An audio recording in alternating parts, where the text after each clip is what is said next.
this is getting heavy. Uh-oh. And I'm gonna make Andre. You're up first on this one. If there's like one piece, you have one last post. Oh my god. This is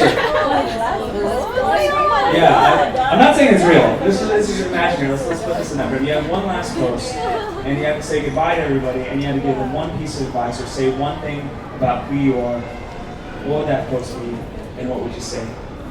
Andrea? I hope you had a good breakfast. Let me load this up. So I have. She's retiring, and this is her last. No. This is my last post. Well, this comes because I was missing my baby brother a lot last night. So I have a very very young baby brother, we're like 20 years apart. Amidst all the work and everything, at the end of it, the core is still my family. So I think my last post would definitely be a picture of me and my baby brother, and then it's just this is all. Oh my god, I'm getting emotional right now. We love it. And then I'll just be probably a tribute to love, family and friends. And I think it's not gonna be about all the glamour and the makeup. It's just gonna be time with my family. Oh my god, I'm getting emotional. Next. Keep going. I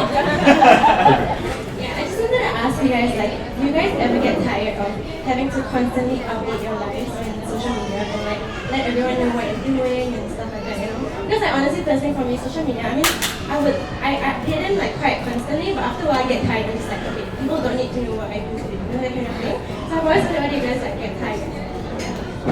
Good question. This says a lot of love. We're Who wants to answer that? Oh, everybody's jumping in on that. Yes. I think at the end of it we're still normal people. But we don't really feel the need to post all the time. For me, there are some days where I'm okay, I just want to be with family. I just want to do my work. I'm not killing myself over not posting. But my parents are though. Interestingly, my dad will be like, "You didn't post anything today. Everything alright?" And then my mom will be like, "We've gone offline for 3 days. I'm calling because I'm just concerned." And I'm like, "Mom, I'm fine. I just don't need to post all the time." I like that. It's funny, I had the same experience with my family. I went on a 2-day vacation and I didn't post anything for 2 days. And on the second day, my dad calls me, "Where are you? What's happening? Are you alright?" And I'm like, yeah, I'm just taking a break, chill. But I feel once in a while we tend to just want to be private or have a personal space between us and our followers. But I personally love inspiring my followers as well. So as much as I can, I want to share the things that are worth sharing to them. That's great answer. That's hilarious. If people call me because I didn't post, and that's part of my life, that is so interesting. Okay, we're kidnapped. That's amazing. But it's actually better now because they don't call me 24/7. Because they see everything on Snapchat and Instagram, so they're like, "Oh, she's fine. I saw her today." Any questions? In the digital era nowadays, where actually digital media plays such an important role in business, in fashion also. How actually in the digital media right now we can actually help Asian fashion designers to promote them in international market by using the digital media. Nice. You want to hand the mic over? Great. I think there's probably never been a better time than now because everybody here has a global following, so now is probably the perfect time. And social media, everyone's utilizing it, and it's the best way of advertising.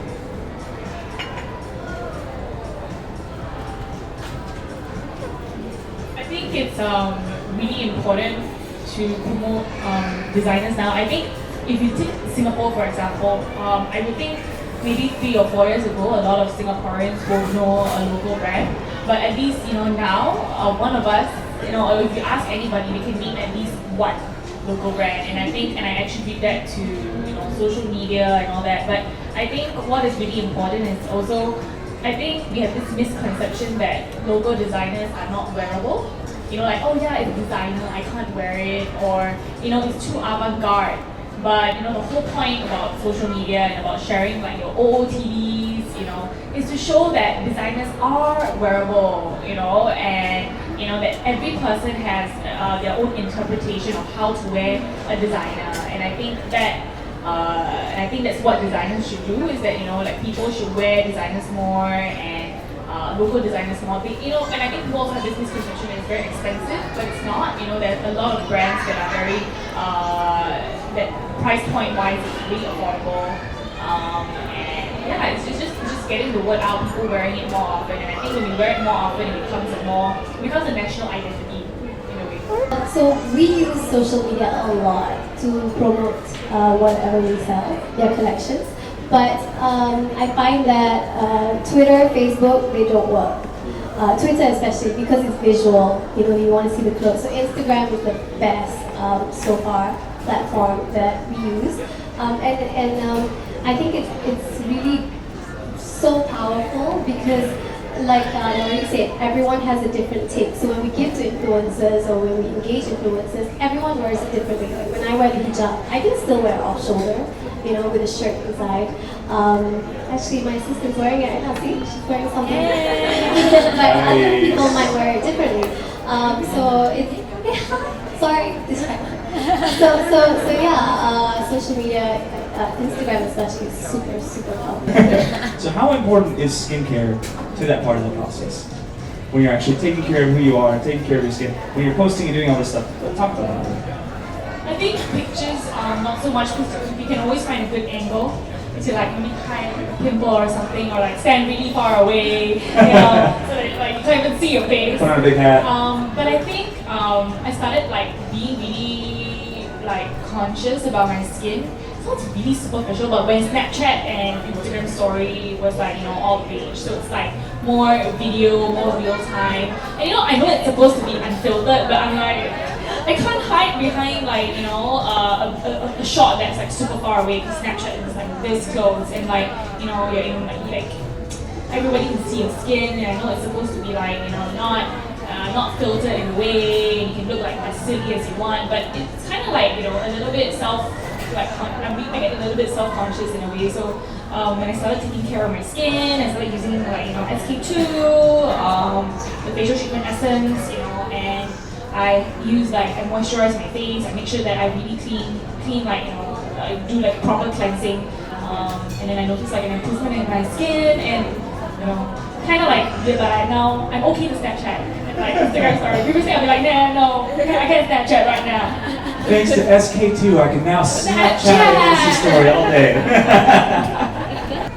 For me, it's really important, like not only for women, also for men, because like, for example, you are an actor, and also it's like you feel more confident with your skin when you appear on TV or on the camera, so it makes you more confident, and it's really good. Yeah, cool.